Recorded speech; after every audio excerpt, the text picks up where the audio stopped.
kakabsat! So, it's me again, your Miss Sinam. Tingnan nyo naman, nagpapa-makeup ako ngayon. Nag-arjud tayo manon. Tangami, naimbitahan tayo, J. Flores de Mayo. Kasali po kasi ako po kasi yung Reyna Candelaria. Kaya yan, syempre magpapaganda tayo mga kakabsat. Ayan si Ate Princess, siya po yung magme-makeup sa atin ngayon. Kung kailangan nyo ng taga-makeup kakabsat, message nyo lang po si Ate Princess. Princess Monte po ang kanyang Facebook. Ayan, tingnan nyo naman kakabsat, magaling din siya mag-makeup and super ganda din ng mga bine-makeupan niya. Kung makikita nyo kakabsat, nag-eyeshadow na siya kasi nga, ang bilis niyang mag-makeup. And super gaan pa ng kanyang kamay kakabsat kaya hindi kayo mag-aalangan sa inyong face lock kapag nagpa-makeup kayo sa kanya.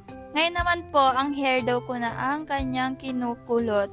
For the kulot tayo ngayong araw kakabsat. And after ng mga kakabsat, eto na nga yung finish look ko. O, diba? Ang ganda. Special thanks nga pala sa may-ari ng bahay na to, si Tita Lilibet. Thank you so much, Tita. Pinamerienda niya pa kami na ngayong nanggulo dito sa bahay nila. Thank you. And pag-uwi namin kakabsat, naalala ko, hindi pa pala ako nagbunot ng buhok sa kilikili. And ayan na nga, iwawax na lang namin kasi nga para mas mabilis.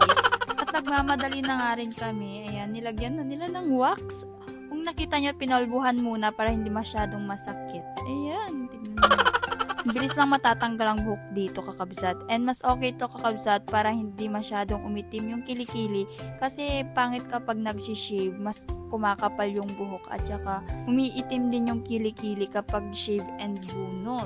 Ngayon kabel mong kakabsat, kasta ni iplat-plat mo, kudkudem hanggang ton may pigkit amin nga buhok-buhok na dahil kilikilim. Ewan ko din kakabsat, kahit babae ako, sobrang buhok ng kilikili ko. Kaya nagwawax talaga ako every week, ganon. Minsan tinatamad na nga ako mag-wax eh. After nyan, hinila na nila kakabsat and nagpalit na ako, nagbihis na ako ng damit ko. And sumakay na ako sa sakyan kakabsat, tapos si bibi ko yung nag-drive. O diba, babe? And papunta na kami ngayon sa simbahan. Let's go! Nung on the way na nga kami kakabsat, tingnan nyo naman, umaambon na. Pero nung pagkarating namin sa simbahan, ayan, tumigil na yung ambon and ayan, bababa na tayo. Syempre, nalalayan ako ng aking bebe guys. Baka kasi matumba ako at pagkalaki-laki din kasi ng gown ko. Oh, kita nyo dito yung gown ko, diba? Sobrang ganda kakabsat. Galing ito kay Clarence Garcia Velasco. Kung gusto nyo pong mag-rent ng gown, sa kanya po kayo mag-rent. Ayan, sobrang ganda po. Parang tatalunin pa natin yung Reyna Elena. And kakabsat, inaayos pa nga niya yung tali sa likod kasi nga natatanggal. And pagkarating ko kakabsat, may mga nagpa-picture sa akin.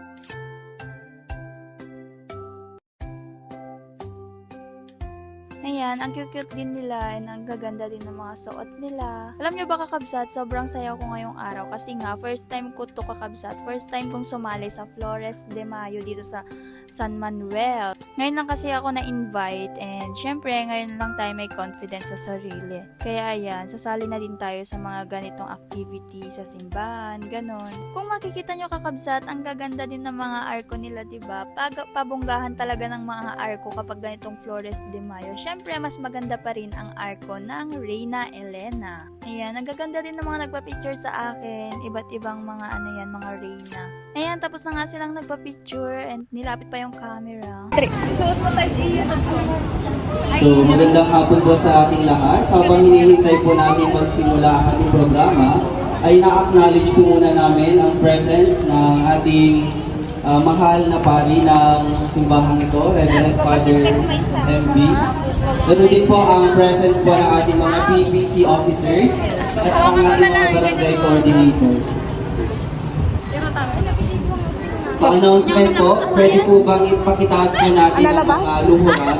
Pakitaas po muna natin ang mga luhuran para malaya po yung ating mga paan na makilala po sa people natin. Maraming salamat. Agtaya ka wedding Agtaya ka wedding ante. Pataya ka nung ito. Anong pansinin dati?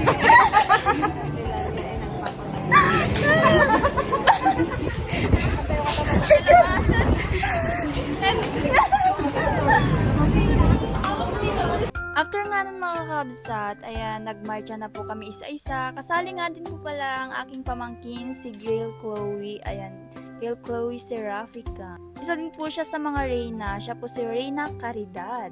May hawak po siyang isang malaking puso. Tingnan niyo naman. Napaka-cute. And ayan, ako naman na yung magmamarcha. Ako po si Reyna Candelaria. Ngayon mga kakabsat, habang naglalakad ako na ano ko dun sa gown ko, baka maapakan ko kasi nga sobrang haba siya kakabsat and hindi naman ako naka-high heels. Medyo hinahawakan ko nga siya kakabsat para maiangat kasi naaapak-apakan ko.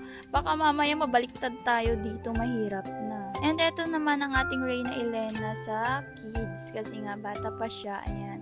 Dalawa po kasi ang Reyna Elena, kids and teens.